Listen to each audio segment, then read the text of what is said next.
Super Mario 63 has a wide variety of movement options, such as diving, triple jumping, hovering, rocketing, turboing, and more. For this video, we'll be focusing on rocketing.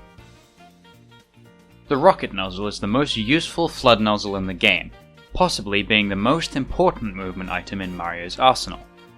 This is because of the large variety of glitches that can be used to skip large sections of the game. The red bar in the bottom right of the screen is the flood power meter.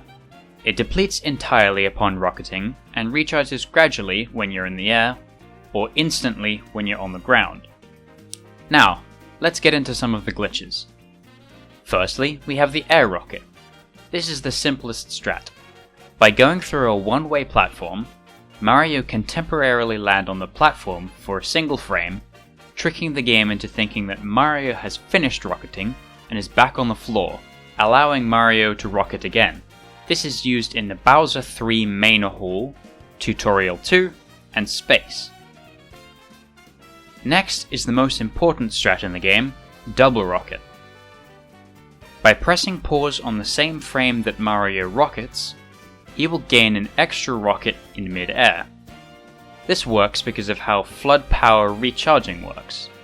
By pausing, Mario stays on the ground for one extra animation frame, which causes the game to think that we touch the ground once again, causing the flood power to refill. This is used nearly everywhere in the game due to its simplicity and the ability to combine it with the turbo nozzle to gain insane speeds. One more unknown strategy is rocket storage.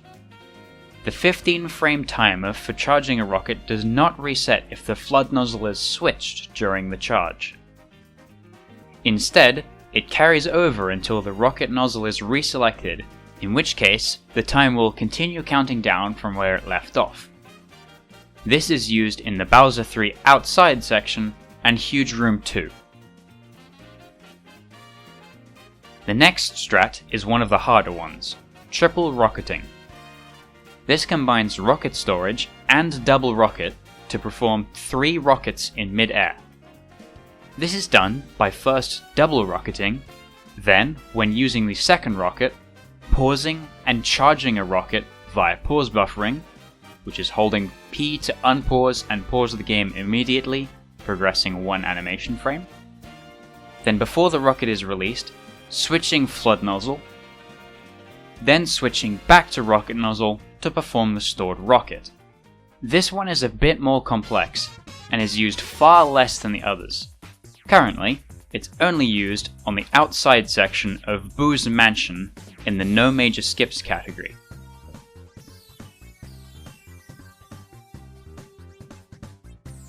Finally, the most difficult rocket strat, double rocket storage. This strat is also combining rocket storage and double rockets, but in a different way.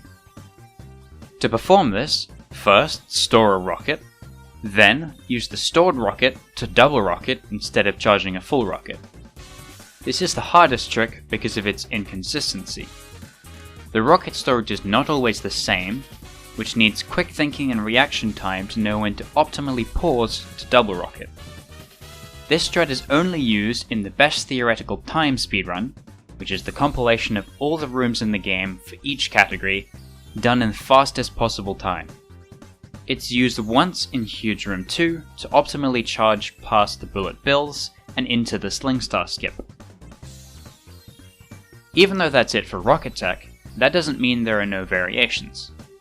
For example, there are many different methods to pull off a double rocket, including, but not limited to, shifting flood, diving, dashing, sleeping, and dive recovering.